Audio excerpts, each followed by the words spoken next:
AF Urdu stories के देखने वालों अस्सलामु अलैकुम। अगर अभी तक आपने हमारे चैनल को सब्सक्राइब नहीं किया तो ज़रूर सब्सक्राइब कर लें ताकि आने वाली वीडियोस आप तक पहुंच सकें। मेरा नाम इरम है। मैं 11 साल की थी जब ये वाक़या पेश आया। दिसंबर 1990 का सख्त सर्दी का मौसम था। हमारे मोहल्ले में एक पीर साहब आए हुए थे जो लोगों के बकौल बहुत पहुँचे हुए थे। उनकी दुआ में बड़ा असर था।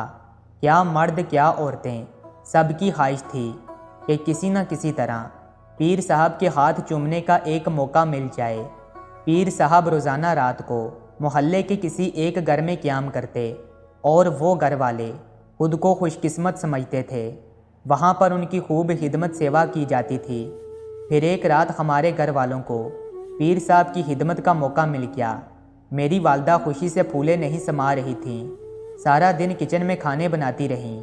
शाम होते ही वो हमारे घर पहुंच गए। मेरी वालदा और वालिद ने मज़ेदार खानों से उनकी तवाज़ो की और कुछ नकदी भी पेश की, जिसे कबूल करके पीर साहब ने हाथ उठाकर लंबी दुआ मांगी और मेरी भोली बाली माँ खुशी से निहाल हो गई। रात को अब्बू ड्यूटी पर चले गए और पीर साहब का बिस्तर बैठक में लगा दिया गया। जब सोने का वक्त आया तो पीर साहब ने मेरी अम्मी से कहा कि सोने से पहले मुझे टांगे दबवाने की आदत है, वरना मुझे नींद नहीं आती। अम्मी ने जड़ से मुझे हुक्म जारी कर दिया, इरम बेटी, बाबा जी की टांगे दबा दो, और ख़ुद कमरे से बाहर निकल गईं। अब मेरा कोई भाई तो था नहीं, इसलिए ये इंतहाई अहम फरीज़ा मुझे सौंप दिया गया था। मेरी अम्मी तो पीर साहब की इतनी कदरदान थी कि उनका बस चलता तो ख़ुद ये काम करने लग जाती। मुझे एक तो पहले ही पीर साहब अच्छे नहीं लगते थे, ऊपर से उनकी टांगे दबाने वाला काम मेरे गले पड़ गया। चारों न चार में उनकी चरपाई पर बैठ गई और टांगे दबाने लग पड़ी। थोड़ी देर बाद पीर साहब ने मेरा हाथ पकड़ा और कहने लगे, तुम्हारे हाथ ठंडे हैं, मैं गरम कर देता हूँ। मेरे दोनों हाथ पकड़कर दबाने लग पड़े। मुझे बहुत उलझन महसूस होने लगी, लेकिन एक तो वो बड़े हर दिल अजीज़ थे, दूसरा मैं न समझ बची थी, इसलिए खामोशी से उनके बिस्तर पर बैठी रही कि वो नाराज़ ना हो जाएं। फिर उनकी दस्त दराजियाँ बढ़ती चली गईं। मैं खामोशी से बैठी रही। कोई 1 घंटा वो मेरे जिस्म के साथ छेड़छाड़ करते रहे। जब उनका दिल भर गया तो मुझे कहने लगे कि अब जाकर सो जाओ, बाकी कल रात दबाना। ये सुनकर मैं परेशान हो गई कि ये सब कुछ कल भी करना पड़ेगा। मैं खामोशी से जाकर बिस्तर पर लेट गई। मेरे दिल में उस पीर साहब के लिए शदीद नफ़रत भर गई थी। मुझे उस शख्स का असली चेहरा पता चल गया था जिसको सब सर आंखों पर बिठाते थे, लेकिन मैं चाहकर भी कुछ नहीं कर सकती थी।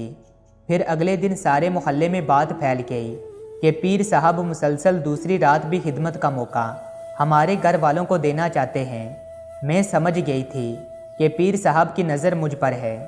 उस रात भी हस्बे तवक्को पीर साहब की टांगे दबाने की जिम्मेदारी मेरी थी। असल में मेरी माँ मुझे बच्ची समझती थी, लेकिन पीर के लिबादे में छुपा वो शख्स मुझे जवान होती लड़की समझता था। उस रात पहले तो वो देर तक मुझसे टांगे दबवाता रहा। जब उसने देखा कि मेरी माँ सो गई है तो मुझे कहने लगा कि तुम थक गई होगी, थोड़ी देर यहाँ बिस्तर पर लेट जाओ, मैं तुम्हारी टांगे दबा देता हूँ। मैंने इनकार में सर हिला दिया, लेकिन वो कहाँ मानने वाला था। मुझे खींचकर अपने साथ बिस्तर पर डाल लिया और मेरे जिस्म को छूने लगा। मैं समझ गई कि कल तो बच गई थी, आज बचना मुश्किल है। मुझे अपनी माँ पर गुस्सा आ रहा था जो मुझे उस बेड़िए के हवाले करके खुद मज़े से दूसरे कमरे में सो रही थी। मैंने भागने का सोचा, लेकिन उस शैतान की गिरफ्त के आगे मैं खुद को ऐसी चिड़िया समझ रही थी जिसको किसी ताकतवर बाज ने दबोच रखा हो। कमरे में मदम सी लाइट चल रही थी। अचानक वो भी बुझ गई, शायद बिजली बंद हो गई थी। मैं बेबस होकर अपनी बर्बादी का तमाशा देखने लगी। अब वो जैली पीर बिस्तर से उठकर बैठा हुआ था और मैं किस्मत की मारी खौफ से आंखें बंद किए लेटी हुई थी। अचानक एक ज़ोरदार आवाज़ आई और साथ ही मुझ पर से पीर साहब की गिरफ्त ढीली पड़ गई। इसके बाद कमरा रोशनी से भर गया।